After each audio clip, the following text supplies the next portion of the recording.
Hello and welcome to SDPN's 2023-2024 NBA season previews. Today, we're going to dissect the Los Angeles Clippers, a team with a tremendous amount of pressure on them to capitalize on a quickly closing window to capture a championship. With Kawhi Leonard and Paul George, they have the talent, but can they get it done 5 seasons into their partnership together? Let's talk about it. But first, be sure to like and subscribe to our channel for more NBA content. The season is almost here, and we have tons of great NBA videos coming your way to get you prepared for what should be an awesome season. It's hard not to feel like the Clippers are spinning their wheels a little bit as pressure mounts. 4 seasons with Kawhi and PG, and only 1 Western Conference Finals run to show for it. Injuries for the two have impeded their path every step of the way, but at this point, after 4 seasons, it's getting harder to keep saying when they get healthy because it's become somewhat of a rarity. In the midst of all of this, they are currently in a bit of a limbo as they wait to see what happens with James Harden, who's requested a trade from the Philadelphia 76ers and has listed the Clippers as his one and only desired destination. The Sixers have since said that they will not trade Harden and that they expect him at camp with 1 year left on his deal. It's hard to see that Harden has any real tangible leverage to use against the Sixers. He can potentially sit out and face the fines and scrutiny that comes his way, hoping that a Sixers team that is dealing with its own fair share of pressure caves into Harden's demands. But Sixers president of basketball operations Daryl Morey has rarely been a man who caves to demands. We can see the Ben Simmons situation that transpired in Philadelphia as an example of how drawn out things can and most likely will get with Harden and the Sixers. With that being said, there are 2 routes for the Clippers, a season with James Harden and a season without. In all likelihood, whether it is next month or at some point this season, Harden will get traded somewhere, most likely to the Clippers. When or how is the main question. With that being said, let's ponder the idea of James Harden on this team.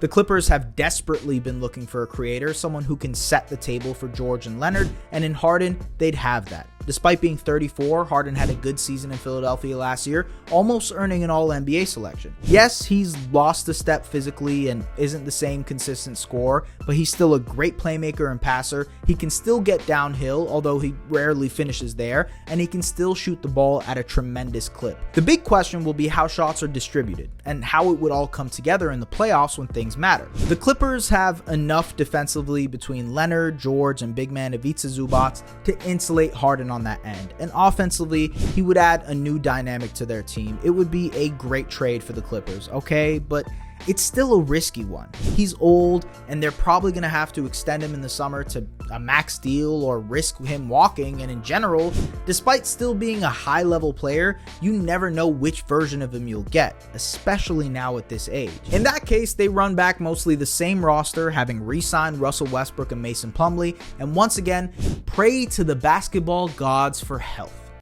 But what's that thing they say about the definition of insanity? Anyways, look, if we're looking at the bright side in this scenario, we can say this. The Clippers were without Paul George against the Suns in round 1. Before Leonard got hurt in that series, they looked extremely potent and competitive against that team. Westbrook was a positive and has fit extremely well to his new role on the team, and they have a good rotation full of depth. If George and Leonard were healthy, who knows how that series could have gone. Even from a regular season perspective, George only played in 56 games and Leonard played in 52. Somehow, some way, the Clippers still ended up with 45 wins and the 5th seed in the West. The negative side, however, also has some words to say. The Clippers are a highly flawed roster with tons of duplication on the roster, especially on the wings, and they lack the creation juices outside of Leonard and George to be effective offensively. Neither Leonard or George have had a single season in a Clippers uniform where they've played 60+ games, and they've only had a single playoff run where neither of them got hurt. The first one in 2020 in the bubble.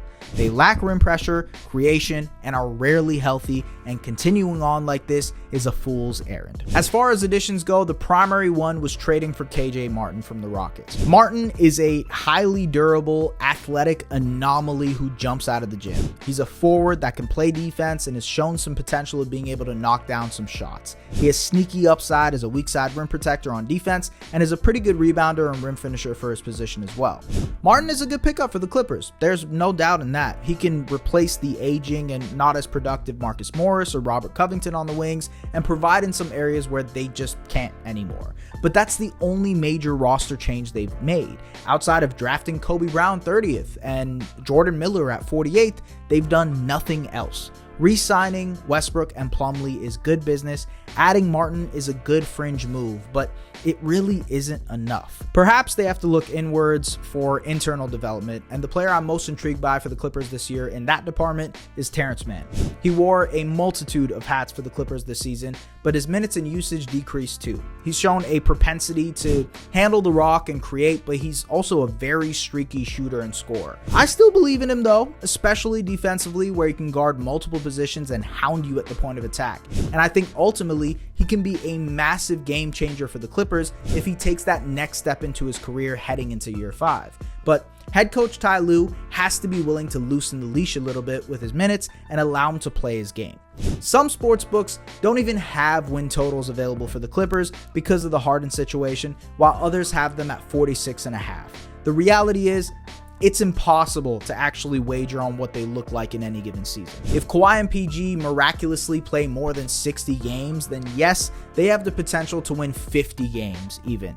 But if they miss games, like we've seen, if the same thing happens again this season, which is likely given the track record, then they're going to be hovering a few games above 500 and probably at the bottom of the playoff race or top of the play-in race. With George and Leonard both extension eligible this summer, it's a momentous year not only for them, but for the Clippers, who will be in a new arena starting in 2024-2025.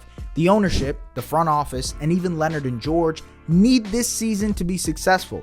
They need to prove that they still have what it takes to win a championship, potentially. Otherwise, what are we even doing here? But what do you think? Let us know in the comments, and as always, do not forget to like and subscribe. We really appreciate your support. Have a good one. Take care.